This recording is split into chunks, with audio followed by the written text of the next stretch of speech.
오늘 우리에게 주시는 하나님의 말씀은 누가복음 2장 8절에서 14절 말씀입니다. 다 함께 한 목소리로 읽겠습니다. 그 지역의 목자들이 밤에 밖에서 자기 양떼를 지키더니 주의 사자가 곁에 서고 주의 영광이 그들을 두루 비추매 크게 무서워하는지라. 천사가 이르되 무서워하지 말라. 보라, 내가 온 백성에게 미칠 큰 기쁨의 소식을 너희에게 전하노라. 오늘 다윗의 동네에 너희를 위하여 구주가 나셨으니 곧 그리스도 주시니라. 너희가 가서 강보에 쌓여 구유에 놓인 아기를 보리니 이것이 너희에게 표적이니라 하더라. 보려니 수많은 천군이 그 천사와 함께 하나님을 찬송하여 이르되 지극히 높은 곳에서는 하나님께 영광이요 땅에 하나님이 기뻐하신 사람 중에 평화로다 하니라. 아멘. 우리를 위하여 구주가 나셨다라는 제목으로 말씀을 전하겠습니다. 우리가 앞서 보았던 이 영화에서 다루고 있는 것처럼 우리를 위하여 구주가 나셨다고 하는 이 복음을 가장 처음으로 목격한 자들은 이름조차 기록되지 않은 무명의 목자들이었습니다. 그렇죠?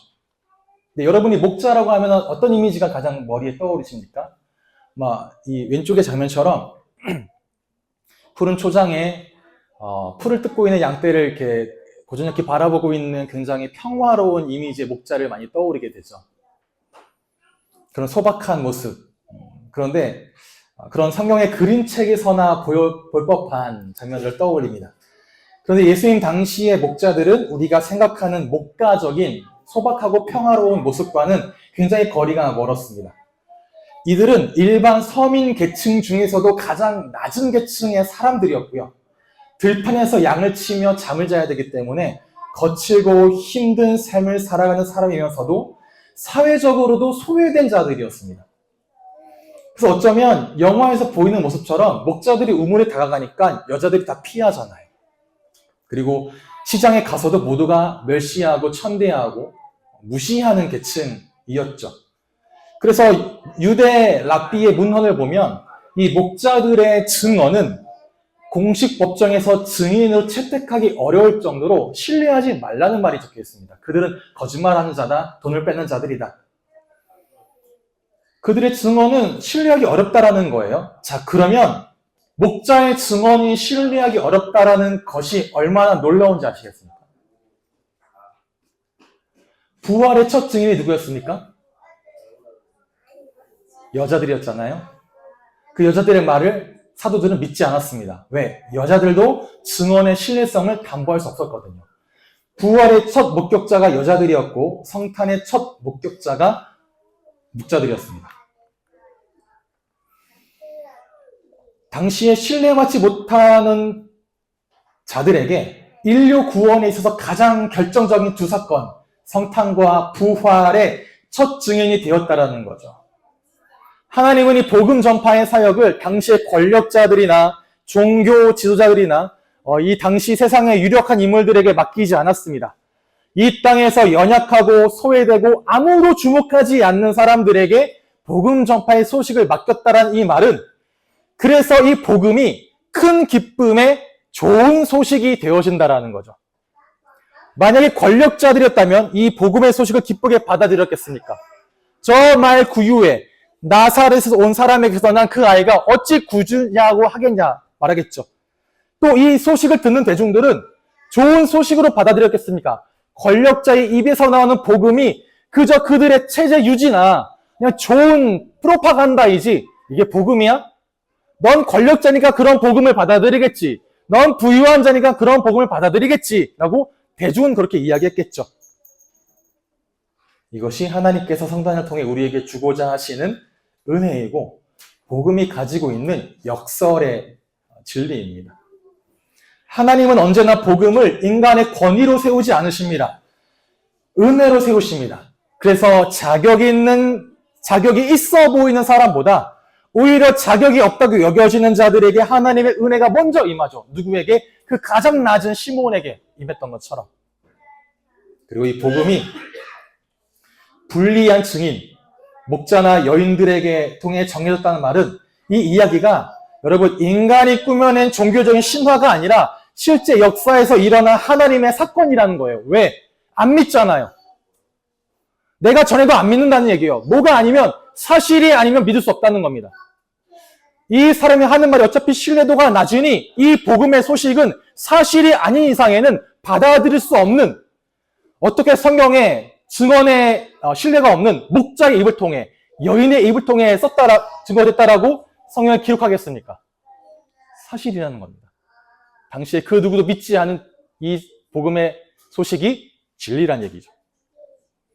그래서 성탄은 이렇게 말합니다. 구원은 인간의 조건이나 자격을 통해 시작되지 않고 오로지 하나님의 은혜로부터 시작되어서 여러분에게 그 은혜가 임했다는 것을 말합니다. 이러한 예수님의 탄생이 나에게 구원의 기쁜 소식이 된다는 것을 믿음으로 받아들인 자에게 주어지는 하나님의 은혜가 있습니다. 그것이 무엇이냐? 다 함께 읽어보겠습니다. 시작!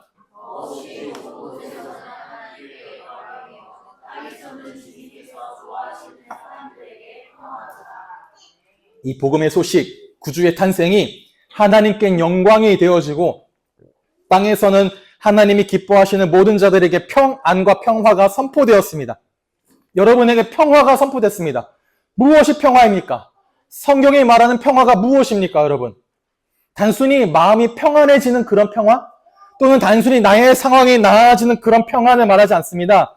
성경이 말하는 평화는 샬롬. 이 샬롬은 하나님과의 관계가 회복되어진 상태. 하나님과 화목하게 된 상태가 이 땅에 하나님이 기뻐하시는 모든 자들에게 은혜로 임했다라는 거죠. 그리고 요한은 이 평화에 대해서 이렇게 기록합니다. 다시 읽어보겠습니다. 시작!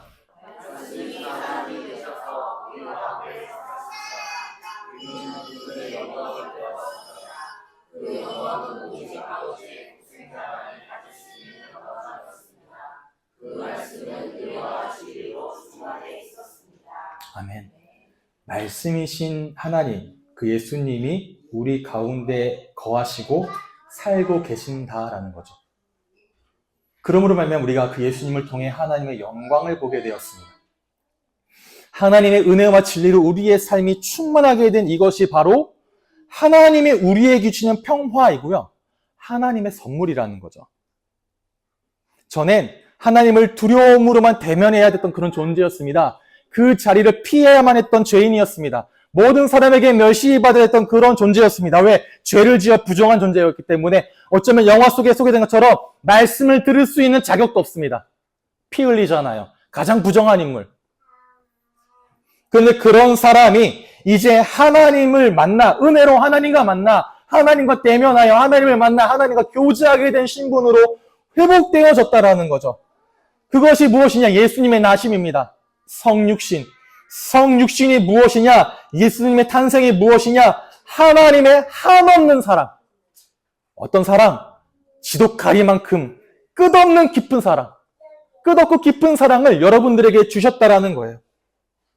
그 사랑은, 이 지독하리만큼 깊은 사랑은 단순히 저 멀리서 여러분을 그저 바라보며 응원하고 잘해, 내가 응원할게, 너에게 복을 던져줄게, 선물 줄게 라고 말하는 그런 사랑이 아닙니다. 아련히 바라보기만 하는 그런 사랑이 아니라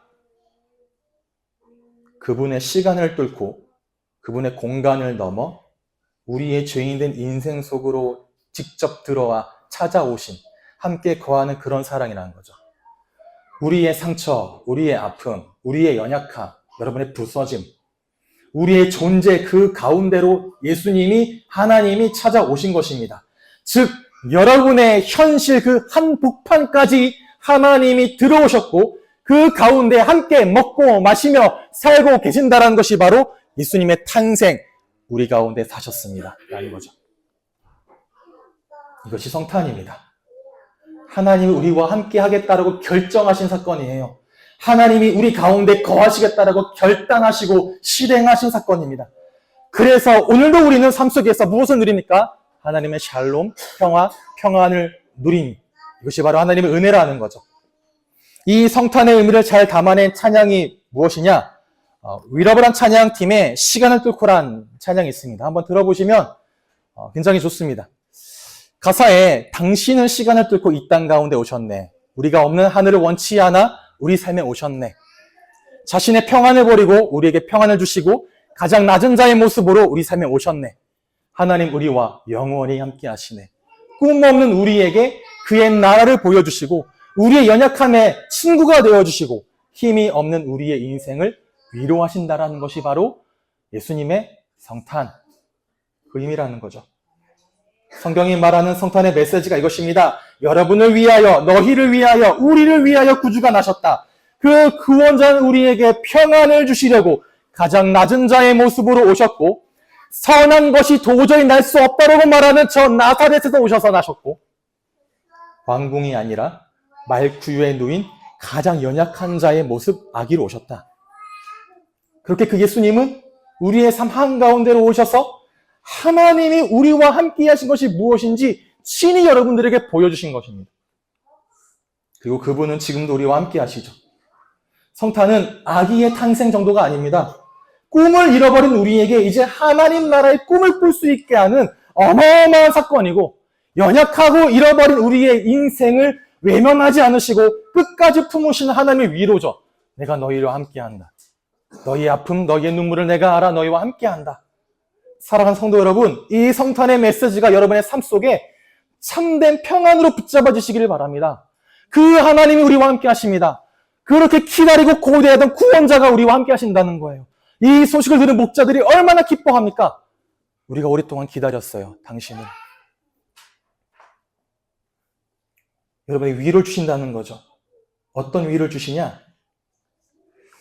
이 본문을 바탕으로 한 찬양이 저들밖에 한밤중에란 찬양입니다. 노엘, 노엘, 노엘, 노엘 이 찬양이요.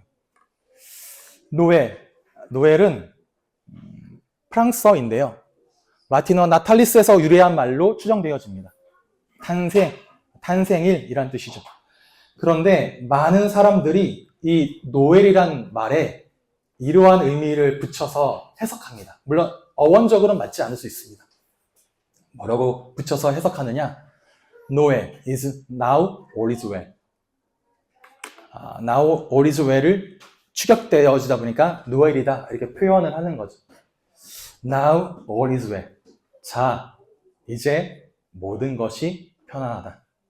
자, 이제 모든 것이 괜찮다. 물론 이 해석이 어원적으로 맞지 않습니다. 하지만 성탄의 의미를 잘 표현해 주죠. 저들밖에 한밤중에 양틈에 자던 목자들에게 예수님이 오셨습니다.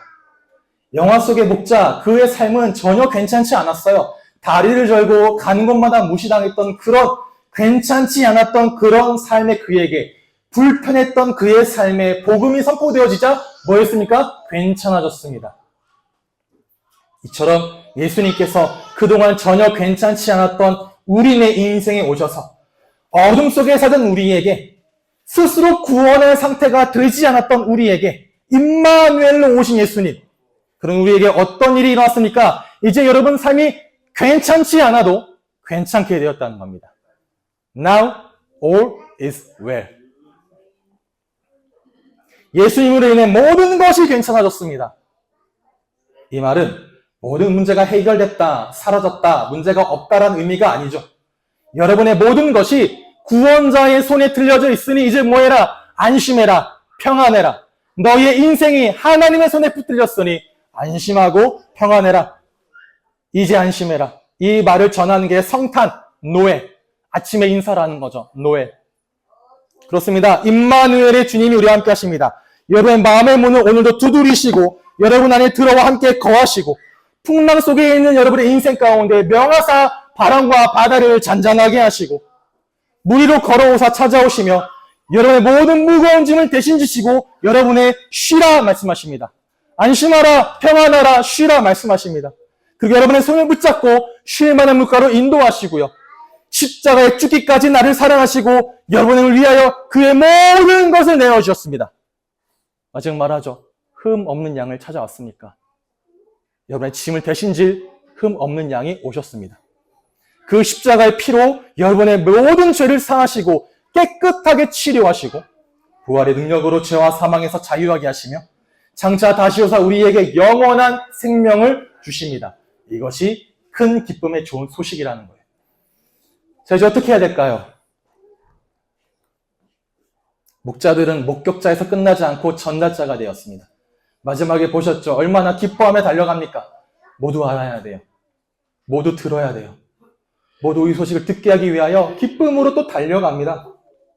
복음은 우리에게 그저 머무는 소식이 아니라 이 세상 한가운데 선포되어져야 됩니다. 단지 성전 안에 낭독되어지는 말씀이 아니라 여러분의 삶을 통한 선포되어져야 됩니다. 어디에? 사회에, 세상에, 도시에, 이웃들에게.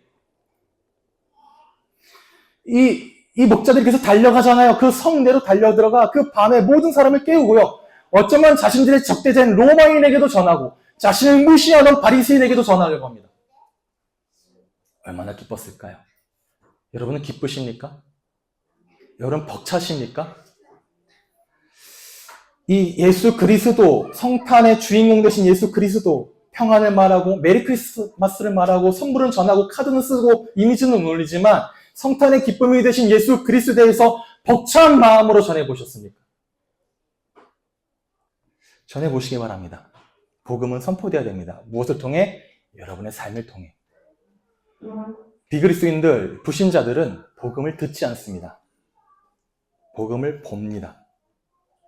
여러분의 삶으로 써내려져가는 그 복음을 바라봅니다. 복음은 능력이 있죠. 근데 그 능력은 우리가 말을 잘하는 말쟁이가 되어 그 능력이 나타나는 것이 아니라 여러분이 믿는 복음을 삶으로 살아낼 때 살게 되어집니다.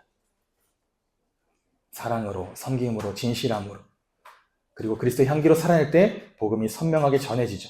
이것이 예수님께서 이 땅에 오신 이유입니다. 그리고 그 이유가 여러분이 살아낼 그 이유입니다.